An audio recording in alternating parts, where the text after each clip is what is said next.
Right now, the sentencing hearing is underway for the man who stabbed a Ponte Vedra High School athlete, a star athlete, along with her mother and a man who ran to help them. Spencer Pearson was 18 years old at the time he attacked his ex-girlfriend Madison Schemitz in June of last year in the parking lot of a restaurant. And Madison is just now taking the stand. I think we want to go to that and listen as she gives a victim impact statement. Good afternoon. My name is Madison Schemitz. Your Honor, I'd like to begin by saying thank you. Thank you for your time and commitment these last 538 days. Thank you for taking this matter so seriously and for working the incredibly difficult job you do. It is truly admirable and beyond appreciated. I'd also like to thank you for giving me the opportunity to speak this afternoon after months of having to remain silent and unheard of by both the defendant and his family. Before I begin, I'd like to preface this statement by explaining just how incredibly difficult this is. To not only set my pride aside, but to vulnerably open up in front of this courtroom, the defendant and his family, is difficult. I say this because throughout this process, I've carried myself with grace, and truthfully, I have not opened up in front of others the way I'm about to. I say I am setting my pride aside because truthfully, I do not believe the defendant nor his family deserve to hear any of the negative ways this experience has impacted me, let alone get to hear all of the positive things I've done after it. I've thought about this day, this moment, this statement every single day for the last 538 days. 538.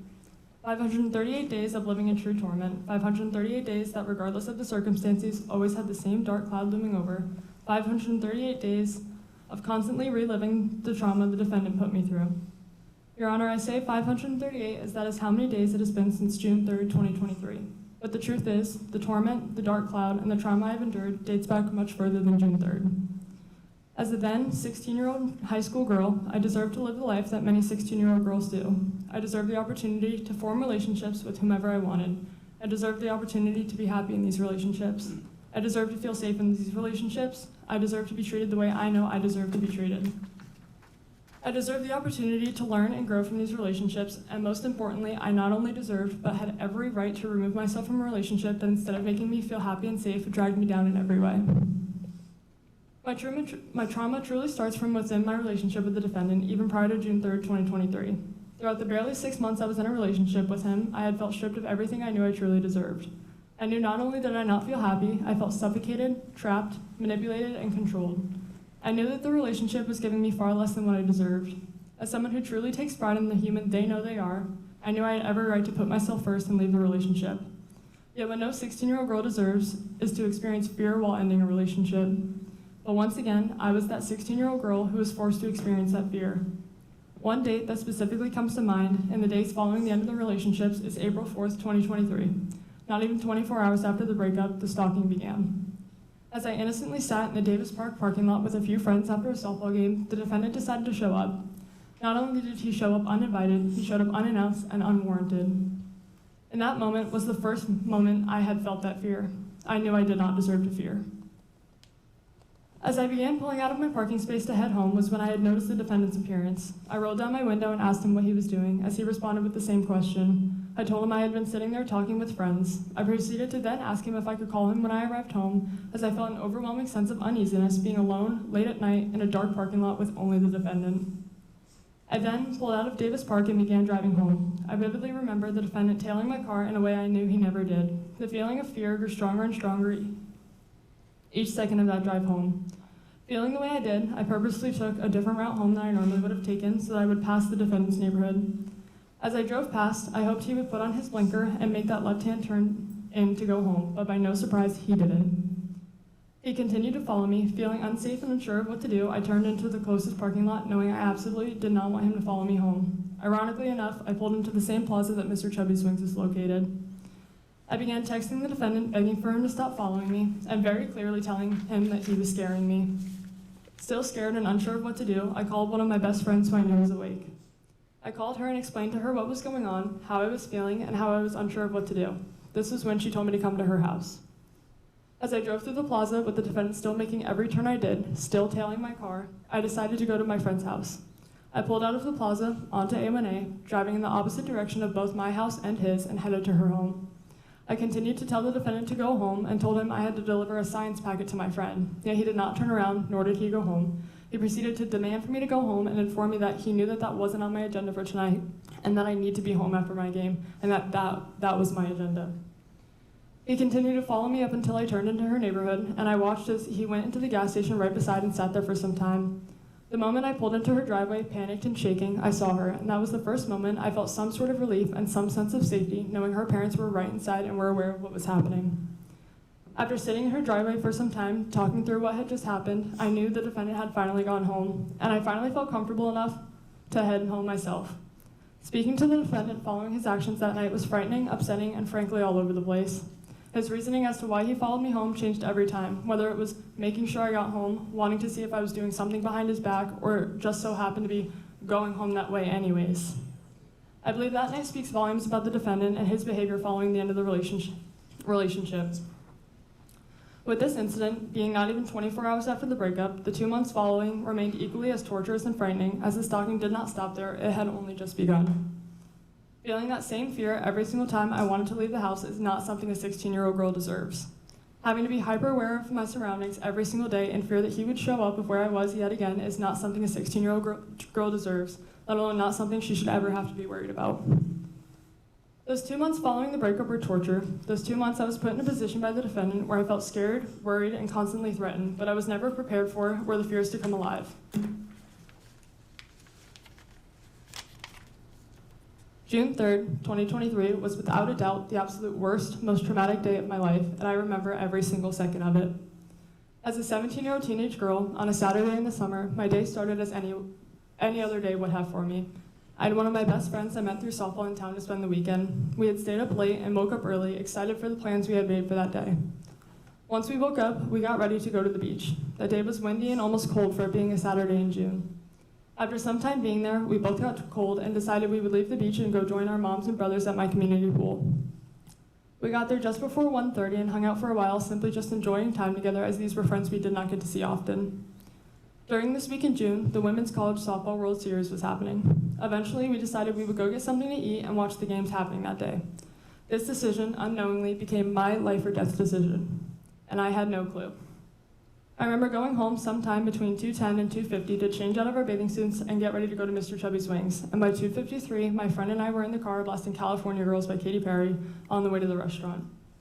I remember sitting at the stoplight, leaving my neighborhood, and texting both our moms asking if they would come with us. I remember my mom responding saying, "You just want me to pay for your food," which although may have been true, I had this feeling that they just had to be there. And to this day, I am still unable to fully explain why I felt so strongly about wanting them to come with us. My friend and I arrived at the restaurant a little bit before our moms did, and as I walked in, the defendant came to mind. I entered the restaurant and looked around to make sure he was not there before we sat down to eat, as I knew I had previously run into him there within those 2 months. Once I realized he wasn't there, we sat down to eat and began to watch the Oklahoma-Tennessee game. At 3:43, the defendant pulled into the parking lot. At 3:47, the defendant walked into the restaurant and knowingly walked right past me. By 4:15, the defendant had gotten up and walked past us to make his presence known. At 4:15 was when my mother and I both noticed his presence. At 4:15 was when that same fear set in. After going back and forth on what to do, we paid our check and decided to leave the restaurant. At 4:28, myself, my mom, my friend, and her mom all stood up and walked out. Never in a million years did I think that I would never end up making it to my car.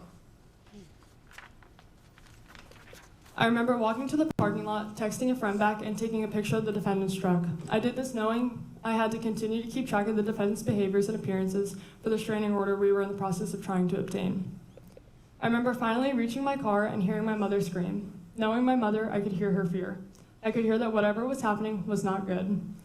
This was when, at 4:30 p.m. on June 3rd, 2023, I turned around and saw the defendant running towards me faster than I had ever seen him run before. Not knowing what was coming next, I turned and attempted to go in the opposite direction. This was when the defendant had grabbed me. I hit the ground and began feeling the attack. I remember being on my hands and knees, begging for the defendant to get off me, with my screams slowly becoming more and more silent. I remember staring at the ground, my thoughts being muffled by my mother's constant scream. The scream that had first alarmed me did not stop throughout the entirety of the attack, and frankly, I can still hear it to this day. I remember hoping for the pain to stop and feeling my mom pulling him off of me. I remember finally being let go and falling to the ground because at that point, my body had been paralyzed. Little did I know that me being let go in that moment meant my mom was now being made another victim of the attack. I remember laying there with my eyes closed, blacking out until the defendant began stabbing me again. Your Honor, a 17-year-old girl should not know the feeling of getting stabbed. Your Honor, I should not have to remember the feeling of my body being inflicted with a knife over and over again. I remember feeling an impact against my mother, the defendant, and I, which was the moment Kennedy Armstrong had ultimately saved our lives. I remember finally opening my eyes but still being unable to see. I remember asking my mom to get off of me because she was now actively bleeding onto my face and into my eyes. I remember finally realizing I had been stabbed and that I could no longer feel my legs. I remember the moment I realized I was paralyzed. I remember struggling to breathe and formulate words. I remember telling my mom I could not feel my legs, to which she responded it was okay and everything would be okay. But I could hear in her voice that it wasn't okay. She didn't know if it would be okay and just how scared she was. I remember her words to the defendant. I remember her calling the defendant's mom, Tanya, and her informing her on what her child had just done. I remember looking up and around and realizing that suddenly there was a crowd of people surrounding us. I remember looking up and to my left, to which I watched as the defendant just a few feet away pathetically slit his own throat. I remember making eye contact with the man in the crowd of people and begging him to make sure the defendant could not and would not get up, as I was scared the attack wasn't over. I remember his response ultimately assuring me that the defendant was no longer conscious or physically able to get up. I remember my mom still panicked and holding one of my 17 stab wounds closed. I remember numerous people trying to help keep me alive. I remember numerous people begging for me to stay awake. I remember that despite how chaotic, loud, and full of people the scene was, it was still so quiet. I remember feeling alone in my thoughts, unsure of what would come next, but knowing I just had to stay awake. I remember that despite every fear racing through my head, feeling calm through the chaos. I remember my friend's mom, Casey, on the phone with 911, saying how she knew that they were on the way, but still did not hear or see the lights and sirens. In this moment, those 4 minutes between the attack and the first responders showing up were the slowest 4 minutes of my life.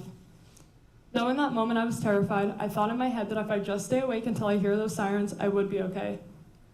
As soon as I heard those sirens, I felt some sense of relief knowing help was there. I remember finally seeing them with my own eyes, my clothes being cut off and being lifted off my mom's lap and onto the stretcher when my vision had disappeared again.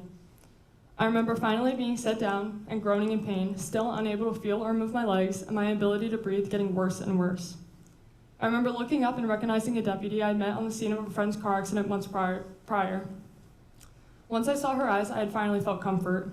I remember telling her that I was so scared, and her words back were, "You don't have to be scared. I trust these people with my life, and you should too. You're going to get everything worked out. You're going to be okay, honey." These words, in this moment, coming from someone I remembered and trusted, whether she believed them or not, both reassured me and provided me the comfort I so badly needed. These words let me believe that I would be okay, that I would survive, and that I just had to trust what came next.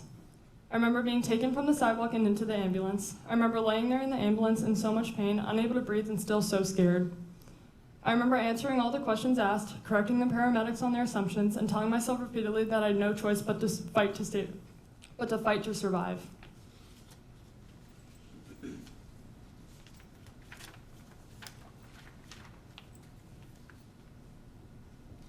I remember praying and telling myself that I had to survive. If not for me, for everyone in my life I knew would not be okay through my death.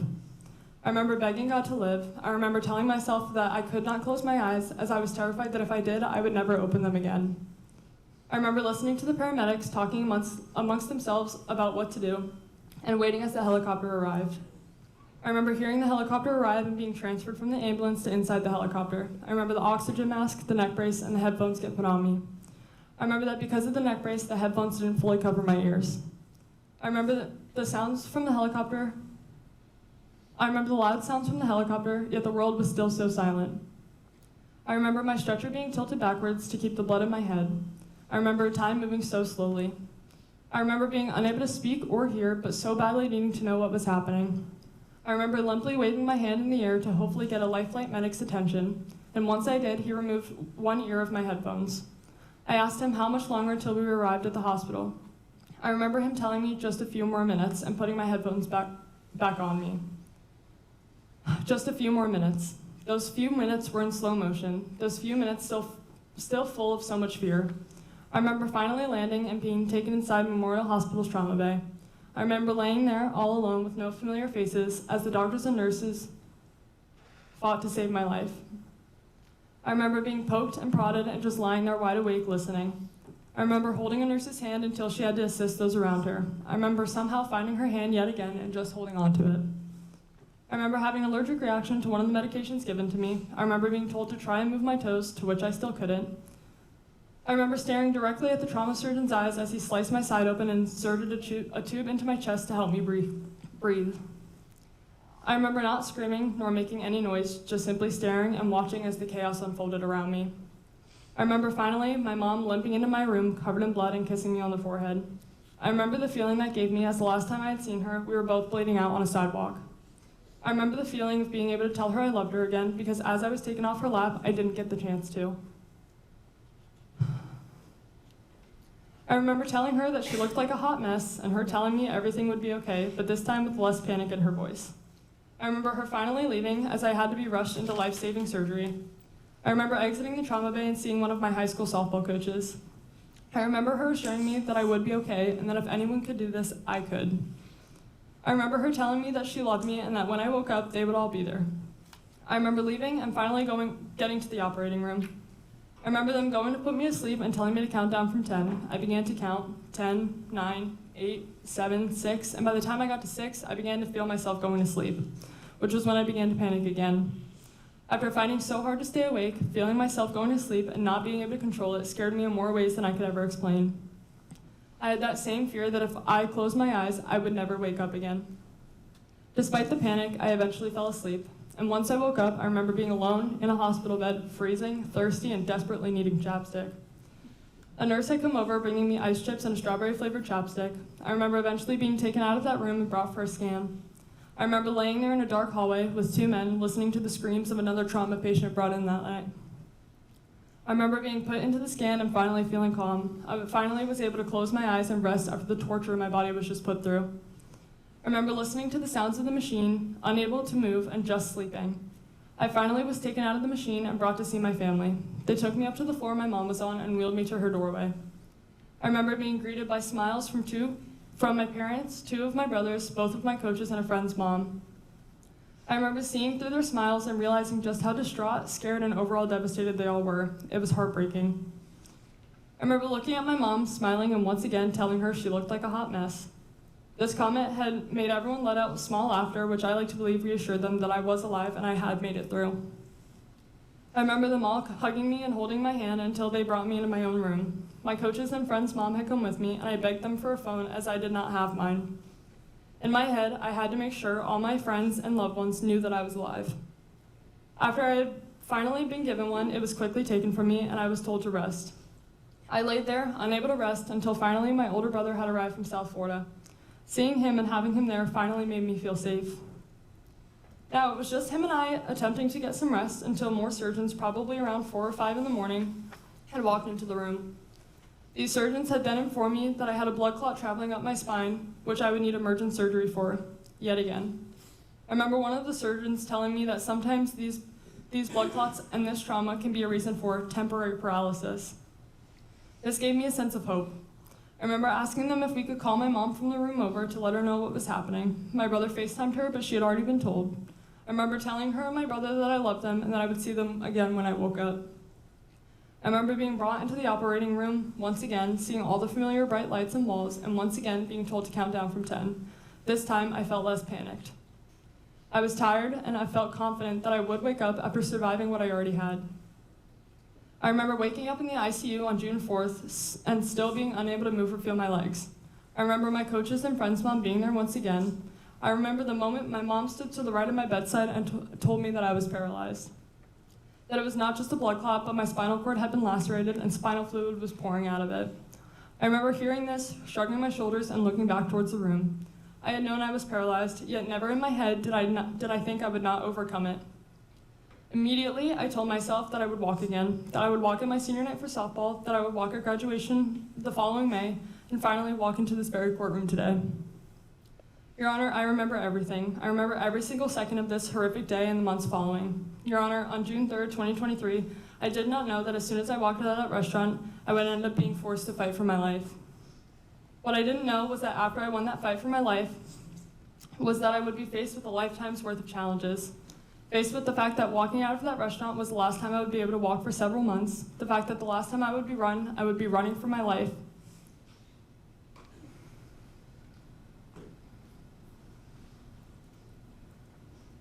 the fact that every single day following, I would have to continue to fight for my life, for normality, and to gain back every ounce of independence I once had. Your Honor, someone once told me that my independence was just my ego, but that has always remained far from true. Never once had anyone ever insulted the independence I had always been so proud of. Your Honor, the person who made that statement sits in front of me today. The same person who not only took away my independence for some time, but attempted to take my life. On June 3rd, 2023, the defendant attacked and stabbed me 17 times with the intent of killing me. On June 3rd, 2023, 538 days ago, I survived the attack and have continued to not only survive, but to live every single day I know I am so blessed to live. Your Honor, those months following the attack are still vivid. The mental and physical battles are still vivid and so real. In the days following the attack, I was still stuck in the ICU. I remember all the doctors, visitors, interviews, and so on. I remember the feeling of having to be rolled to have my bandages changed and tubes moved. I remember the feeling of having both of my chest tubes pulled out of me. I remember the feeling of having one of my chest tubes being pulled out of me just to be put back in. I remember the smell of the matted blood that had set in my hair from the attack. I remember being unable to sleep despite every effort. Every time I tried, I was quickly interrupted by the same reoccurring image of the defendant running at me on the day of the attack. I remember the moments I would be able to fall asleep. I would wake up screaming, being awoken from the same nightmares that I was being killed by the defendant or one of his family members. I remember one night specifically when I had woken up, finally thinking I had slept through the night, just to come to find out that I didn't actually sleep soundly, but instead woke up screaming every few minutes, begging no, screaming stop, and that I was dying. I remember my first shower that took probably 5 hours and the help of probably 5 people. I remember when physical therapy started. I remember being lifted out of the bed for the first time in a Hoyer lift and into a wheelchair beside the bed.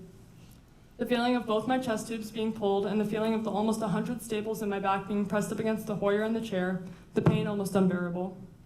But I did it. Something so small as getting out of bed and sitting in a chair for 20 minutes felt nearly impossible, but was such a huge win. Every day after that was full of their own trials and tribulations, each day just as challenging. Physical therapy at that point consisted of just simply sitting up, something you all are doing right now, but at that time, something that was physically impossible for me, as every muscle to do so was paralyzed from the attack. I remember the pain that I felt just sitting up, the piercing pain I felt in my chest each try, each breath. I remember every family member, every friend, and every healthcare worker who gave everything that hour just to make it somewhat bearable for me. Despite the physical and mental pain that it took, they still somehow made it just a little bit better. Eventually, I was transferred to Brooks Rehabilitation. I remember the fear of uncertainty, being moved to an unfamiliar place with unfamiliar people, unsure of how long I would be there or what the intense rehabilitation would look like. The emotional toll that came with each step, the overwhelming sense of helplessness, and the constant fear of what was next. The moments when I wondered if I would ever feel like myself again, if I would ever walk how I used to again, or be able to live through a day without being reminded of this trauma. And yet, through it all, I also remember the moments of hope, the small victories, and all of the support from those around me. These memories, these moments, they stay with me forever, and they shape who I am every single day. I remember being transferred in the late afternoon, so it was quiet. I remember, despite the silence, hearing the screams of another patient down the hall who was quickly transferred, as the Brooks workers were also aware of how that could scare someone with the trauma I had. As the next day came, therapy began. 3 to 5 hours of occupational and physical therapy consumed my time. The goals started small, but the therapy was intense. Learning how to sit up on my own, change my clothes by myself, transfer myself between the bed and the wheelchair, simple everyday tasks were so difficult. Yet slowly they became easier. I remember on June 20th taking my Asia impairment exam, which is what the extent of a spinal cord injury is defined by the American Spinal Injury Association impairment scale using specific categories. I remember the exam taking a few hours and feeling so discouraged. The feeling of being unable to feel or move any of my body was so discouraging. Until finally, at the very end of the exam, after being unable to move or feel anything, I was finally told to try and move my left foot. Staring at the ceiling, still so discouraged, I tried. I remember feeling something and looking at my physical therapist. She asked me, "Did you feel that?" To which I responded, "Did it move?" And when she confirmed that I had finally moved my foot, the room was full of emotion. So overwhelmed by the feeling of simply just moving my foot, I remember the feeling of being able to tell my mom that I was now able to move my foot and her bursting into tears of joy. I remember every phone call to all of our family and friends, and each of them also overwhelmed with so much joy to see that I could finally move my foot the slightest bit. This moment gave me hope for the future, hope that I would be okay, hope that with time I would regain movement in other parts of my body, and confirm my goal that I would one day walk again. I remember after this moment, the already intense therapy becoming even more intense. The hours spent every day trying new things, strengthening each part of me, and accomplishing more and more. Each day, my left leg got stronger to the point where they were able to stand me up with assistance, and with time, on June 30th, I attempted to take my first steps with assistance. Though slow, painful, and incredibly difficult, every day after that was a new goal reached, new progress, and a new step forward. Finally, after over a month in the hospital and in rehabilitation, on July 7th, 2023, I was sent home. On that day was the first day I addressed both the community and the media. On that day, I said that there was no looking back, how incredibly lucky I am to be alive today, and how each day I would take it as its own opportunity to live and make a difference in the world, and how I am determined and confident in myself that I would reach my goals to one day walk again. And every single day following, I've continued to stand by these words. Every day, I make the choice to be positive, and I've used this trauma to help inspire and motivate others despite everything I go through personally, daily. After addressing the media, I was finally able to go home. Going home was a new battle, learning how to adjust to my new life, my new way of life in a place that was a reminder of everything that used to be was difficult. On my second day home, I was sat in my room crying and finally moved my right leg. I called my mom into my room, and once again, she was immediately brought to tears. Once again, I got to experience calling all of my loved ones and sharing with them another huge victory. That following Monday, I started outpatient rehabilitation. I was in the pediatric day program at Brooks Rehabilitation, to which I attended physical and occupational therapy Monday through Friday for 3 hours every morning. I attended this program until December of 2023, when I switched to their Neuro Recovery Center and continued to do physical therapy there up until today. Throughout these programs, I fought every day to accomplish my goals, one of those being to start my senior year on time with the rest of my class. And just as I fought for, I was there on the very first day, along with everyone else. Going back to school was an adjustment. I had to see all the kids I had grown up with for almost all my life, but they looked at me differently now. I was no longer just Madison, I was the girl who got stabbed. I dealt with looks, comments, questions, but I always understood. This isn't something that just happens, nor is it something that should ever have to happen. This kind of trauma isn't something that kids should have to adjust to, nor go through. But at the end of the day, in so many eyes, I was still Madison. Over time, as kids adjusted to having me back, school became easier, but managing both school and rehabilitation was difficult, as I still attended therapy every single morning and always did my best to still be at school when therapy was over. This was overall both physically and mentally draining, but I did it. Because the last thing I would do is let the defendant take more away from me than he had already taken. I attended as many school events as I could, and although they were rarely ever enjoyable for me after the attack, I still went, and I tried every day to live my life as I would before. Yet it wasn't as easy as I make it sound. I dealt with anxiety in public places and in large crowds, scared that if something were to happen, I would no longer be able to protect myself. I now had to worry about things other kids never had to worry about, like would there be stairs? Could I maneuver a wheelchair through this? I could no longer go and hang out with my friends whenever I wanted or partake in activities I was able to before. I was unable to play softball my senior year of high school, the sport that had been my life since as long as I can remember. I watched as my friends changed, the friends I had known for years go through one of the most unimaginable traumas and step up for me in a way no friend should ever have to. I watched them each be affected by this attack in various ways. I watched my friends dealing with PTSD, but still being so strong for me. I watched as they all matured as their innocence was stolen. I watched as each of them stepped up in their own way to be there for me, to help me, and to support me through whatever I needed. I watched as my family suffered. They each suffered daily as their mother and sister were almost taken from them. I watched as they all stepped up to be there for us when we couldn't be there for them. I watched as their innocence was stolen. I saw their pain, their tears, and their resilience. I watched as the once so lively, happy, and bright home became sad and dark. Yet through it all, we were all there for each other. We all found light in the darkest of situations. We all found reasons to laugh and smile, and we were all simply grateful for every day we got to be alive.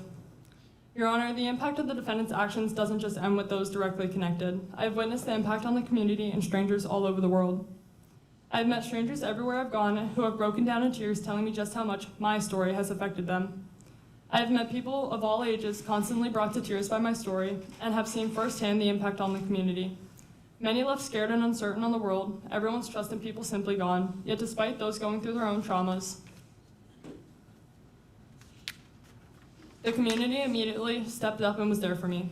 Madison Strong keychains, shirts, sweatshirts, and fundraisers were in motion directly following the attack, and I still feel that same level of support and love every single day. Your Honor, I have accomplished every single goal I have set out on since the attack. I attended my senior year. I walked and got a hit on my senior night for softball. I walked unassisted at my high school graduation. I am a full-time college student, and I even walked into this very courtroom, and I'm currently reading a victim impact statement in front of not only the whole world, but my attempted killer and his family, just as I said I would when the attack first happened. I have spoken and shared my story of survival and resilience on many different platforms, such as in front of the media, Ponte Vedra High School, the Betty Griffin Center, St. Johns County Fire Rescue and Sheriff's Office events, Brooks Rehabilitation, Memorial Hospital, a police conference in Washington State, and so on. I started a wave of One Love chapters throughout our community, including at the University of North Florida, and I promise I will continue to use my story and my platform to inspire, motivate, and help others in every way I can. Your Honor, I mention all of my accomplishments as I am proud of them. I'm proud of the human I am, the impact I've made, and how I've handled myself these last 538 days. I say this as a reminder that I turned myself from being a victim to a survivor, and I am proud of that. This does not take away from the ways that I struggle daily. I suffer from PTSD and anxiety daily. I still deal with the sleepless nights and constant nightmares. I refuse to go outside alone at night in the dark. I feel myself fearing the worst possibilities in every situation. I have lost all trust in the world, and finding that trust in people again is far and few between. I have lost any childlike innocence and have been forced to grow up in a way most kids never have to. I have chosen to live the way I live and be so positive to hide the dark reality that I go through. I often laugh and smile to not let those around me realize that I am suffering so that they don't have to be sad as well.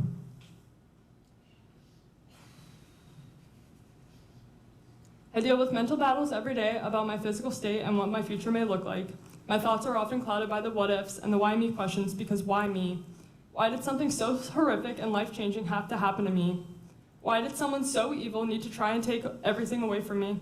Why did someone so evil try and end the life of someone who showed him so much kindness and patience? Why me? Your Honor, the defendant's decision on June 3rd, 2023 will haunt me for the rest of my life. My future physical and mental state still so uncertain, but always affected. The way I live, the way I love, forever changed. Yet I will always be a more kind, understanding, patient, loving, and overall better person than the defendant ever was. Your Honor, if it weren't for the brave and heroic acts of both my mother and Kennedy Armstrong on June 3rd, 2023, I would not be alive. My mother put her life on the line to save mine. The defendant so selfishly not only tried to take my life, but also tried to take my mother's. The most badass, selfless, and incredible woman and mom anyone would be so lucky to have in their lives.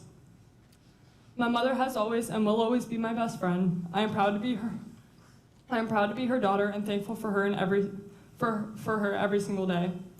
I've watched her struggle in more ways than I could explain in the last 538 days, yet she still always puts her kids before herself. Bleeding out and all, she was still there for me before even thinking of herself. She slept right by my side for over a month and was there through every single step of it all. Without her, I would not be here today, but without Kennedy Armstrong, neither of us would be here. A complete stranger so selflessly ran towards the screams, ran towards the danger, and saved both of our lives. Kennedy, you are truly one of the most brave and amazing human beings I have ever met. Despite your own trauma, your own physical injuries, and every way this attack negatively impacted your own life, you always remained so selfless. You always reminded us that you were here for whatever we needed and never wanted any praise or recognition, but you are the hero. You are the reason we are alive, and you are who reminds me every single day that good people do exist in the world. Words can never explain just how beyond thankful I am for you and your family. I thank both my mom and Kennedy for being my heroes that day. two people who are so incredibly undeserving of the evil actions that the defendant showed on June 3rd, 2023. Your Honor, I could talk for hours on end about the way that the defendant has negatively impacted each of our lives, but I think after each of these impact statements, it is apparent, it is real, it is constant, and it is daily. Every day is a reminder of the trauma we all endured on June 3rd, 2023. Every day I'm affected by the physical and mental impacts of the defendant's actions, and every day is a reminder of just how cruel, monstrous, and evil the defendant truly is. There is no excuse for his actions. There will never be an excuse. On that day, the defendant chose to try and take my life. He chose to try and take my mother's life, and he chose to severely harm a good and innocent stranger. Your Honor, I can confidently say I am one of the least deserving human beings to have to go through what I have been forced to go through.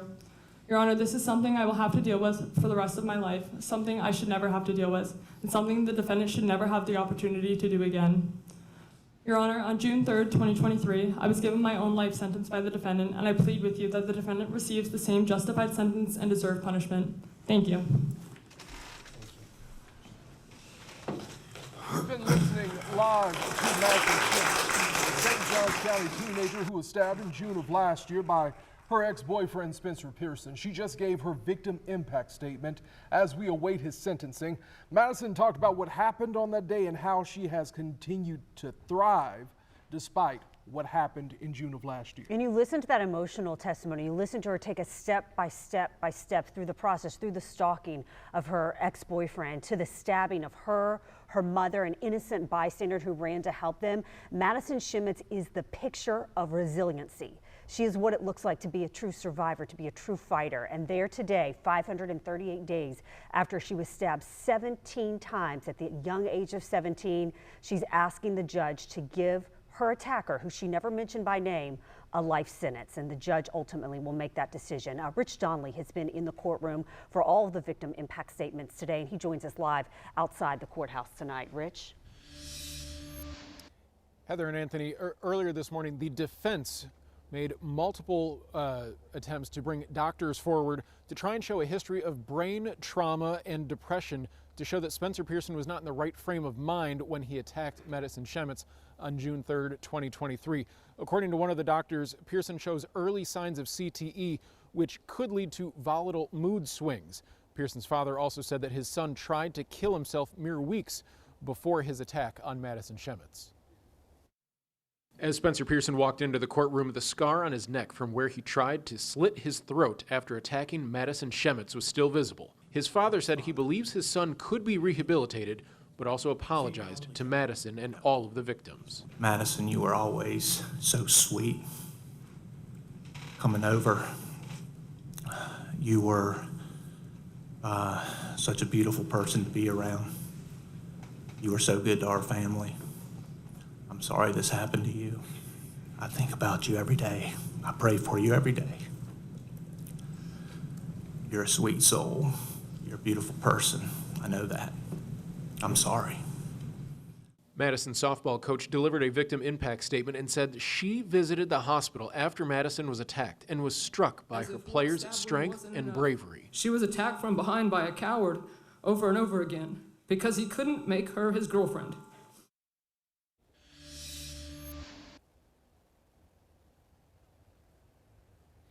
Spencer Pearson has been behind bars since he left the hospital following his attack on Madison Schemitz and was given credit for more than 500 days of incarceration. Certainly, he will spend many more years behind bars, but we will learn when his sentence is imposed. Reporting live in St. Johns County, Rich Donnelly, First Coast News, on your side.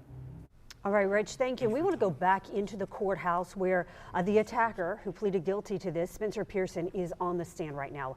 We understand that he just finished, but as you were saying earlier, Madison Schemitz asked for him to serve life in prison. She said she had been given a life sentence, and we've been all listening to that. I'm sure you've had lots of feelings as you've been listening as a mom, talking about her mom. Her mom was just sleeping by her every single night for a month, and she talked about remembering every single detail. For 538 days she's thought about this moment in court, and every detail she did remember, the type of chapstick she had, counting back to 6 before she went out under anesthesia. and living out every single detail of this. And really, she talked about losing her innocence, her family's innocence, her friends' innocence, but through the darkness, finding light, and just how they've rallied together. You've heard the motto, Madison Strong, and it's become a movement of just fortitude, showing that she is a fighter. And so many people in this community in St. Johns County, all across the First Coast, really all across the world, coming together, rallying to support her through this traumatic journey, and her mother and that gentleman who rushed to help. And talk about resilience, as you said, she decided early on, I will walk again and I will be at my graduation, and she walked to her graduation and walked in the courtroom today. So we will keep standing by and hear what's going on in the courtroom. We'll take a quick break and then we'll be back. Judge has just walked back into the St. Johns County courtroom where Madison Schemitz will soon learn the fate of her attacker, her former boyfriend, Spencer Pearson. Let's take you to St. Johns County and listen in live as that sentence is announced.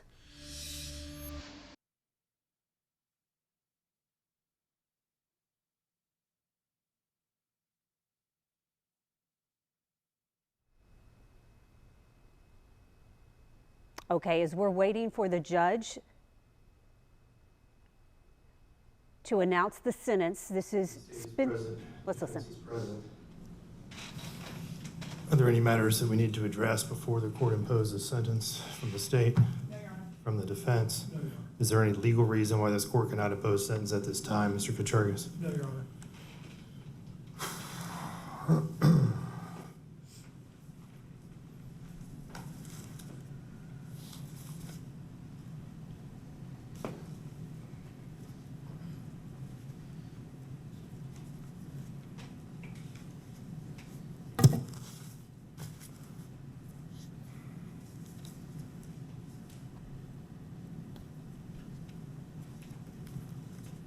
This court has given this case a tremendous amount of thought, not just today, but in the days and weeks leading up to this sentencing hearing.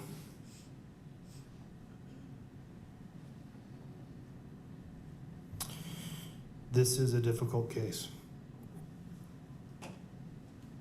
This court has faced several very difficult cases recently, and this one is no different.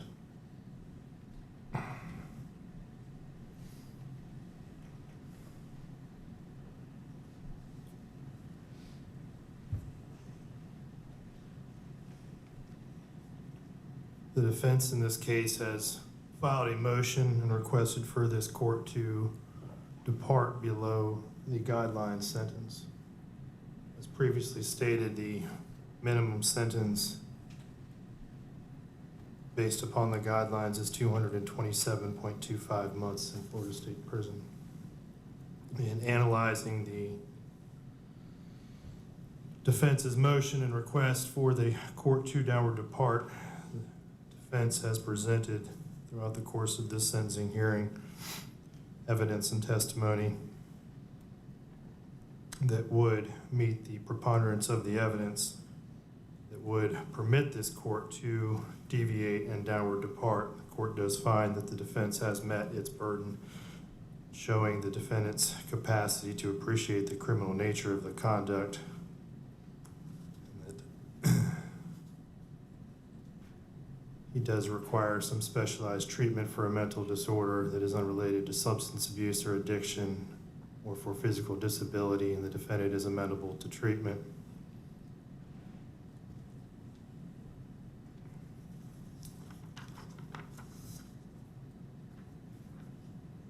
I don't know that I agree that this was an unsophisticated manner. I'm not going to find that as to that factor. And I do believe that the defendant is old enough to appreciate the consequences of the offense. So the only factor that the court does find that the defense has met is the fact that he does require some specialized treatment for a mental disorder that is unrelated to substance abuse or addiction or for physical disability. That does not, the analysis of downward departure does not stop at the defense's meeting the threshold and establishing by preponderance of the evidence that there are mitigating circumstances that would permit this court to deviate below that guideline sentence. The second prong of that analysis is whether or not the court should.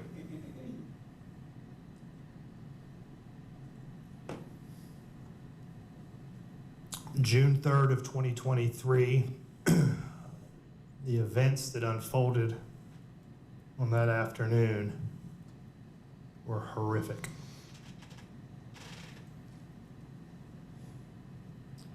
This defendant launched a vicious attack on a 17-year-old girl who had done nothing but show him love, and only weeks earlier had done her part to try to save his life when he attempted suicide. The same person that tried to save his life, he violently and viciously attacked.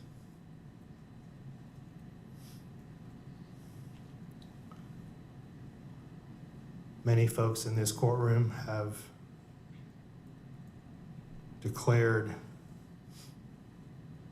Kennedy Armstrong a hero. This court has no quarrel with that assessment. Kennedy Armstrong is most certainly a hero. And but for his actions and the actions of Madison's mother, this defendant would have successfully killed Madison Schemitz.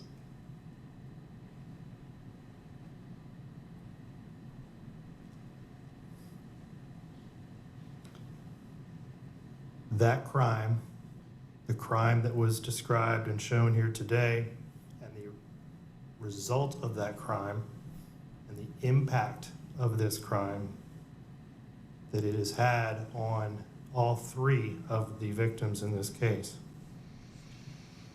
leads this court to the conclusion that any deviation below the guidelines is inappropriate.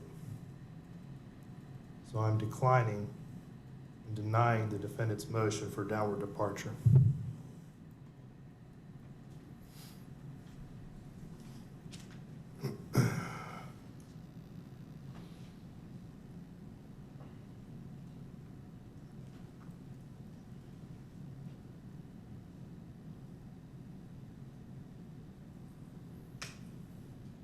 I have considered the mitigating circumstances that have been well presented by the defense in this case.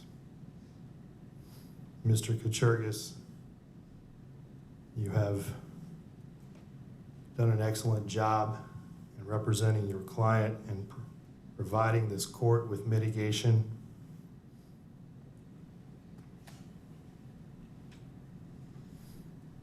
And this court has carefully thought and weighed and considered your client's age, his lack of any prior criminal history, the fact that he was suffering from a depressive, clearly a depressive state of mind when this happened, and his age.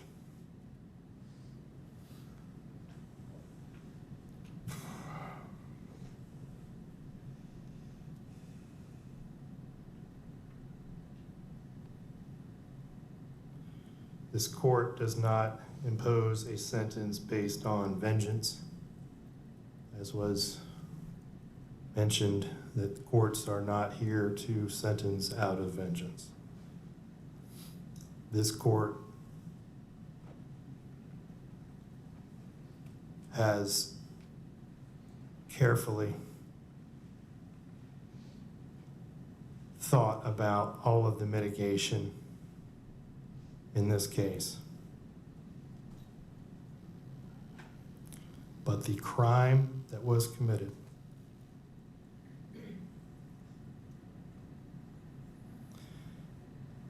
the impact that this crime has had on Madison, Jacqueline, and Kennedy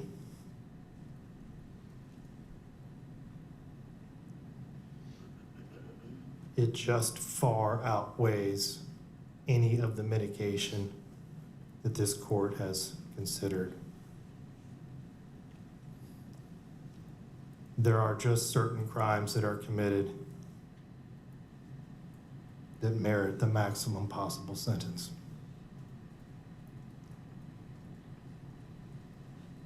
And this court finds that this is one of them.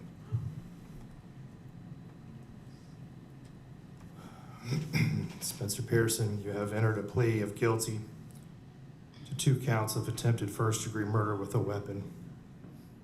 As to counts 1 and 3 of the information, you are adjudicated guilty. You are sentenced to serve the remainder of your life in prison. As to count 5, you are adjudicated guilty. You are sentenced to serve 30 years in Florida State Prison. All sentences are to run concurrent with each other. Madam Clerk, please reflect that he has 536 days that he has previously served and impose the standard felony court costs. Mr. Pearson, you have 30 days to appeal the legality of this court sentence. If you wish to appeal but cannot afford an attorney, one will be appointed for you. This court is adjourned. Your Honor, believe the state has an announcement. Yes, state. As to the remaining counts. State would announce on all process. Can Mr. Pearson? I'm on approach. Yeah.